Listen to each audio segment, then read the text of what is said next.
আসসালামু আলাইকুম ওয়া রাহমাতুল্লাহ। আশা করি সবাই ভালো আছেন। আমি একটা অরিজিনাল টিপস বলবো এখন। যদি কেউ কোম্পানির সাথে জড়িত থাকেন, যদি কোনো পরিবেশক নিয়োগ করার ক্ষেত্রে এই ফর্মুলাগুলো সবাই ফলো করবেন।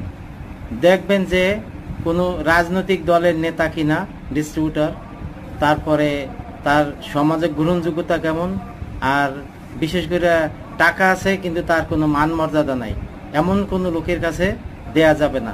আর বিশেষ করে দেখবেন যে ওই যার কাছে দিবেন সে অথবা তার 14 গোষ্ঠীর ভিতরে কোনো ডিএসআর ছিল কিনা। আগে যে কোনো কোম্পানি মায়বানা পুঁতে বাসে এমন কোনো কোম্পানি যদি ডেলিভারি ম্যান থাকে, ঠিক আছে, তাইলে এই সব লোকের কাছে দেওয়া যাবে না। কারণ ডেলিভারি ম্যান মানে ডিএসআর ইজ ডিএসআর, এর ক্যারেক্টার আজীবন ওই ডিএসআর এর মতো থাকে, ঠিক আছে, এর কোনো পরিবর্তন হয় না, এর কোনো লজ্জা নাই, শরম নাই। আর অশিক্ষিত লোকের কাছে কোনো দেওয়া যাবে না। শিক্ষিত লোকের কাছে দিবেন, তাইলে ডিস্ট্রিবিউটার ব্যবসা দিয়ে তারপরে মর্যাদা পাবেন, মান পাবেন, ঠিক আছে, ইজ্জত পাবেন।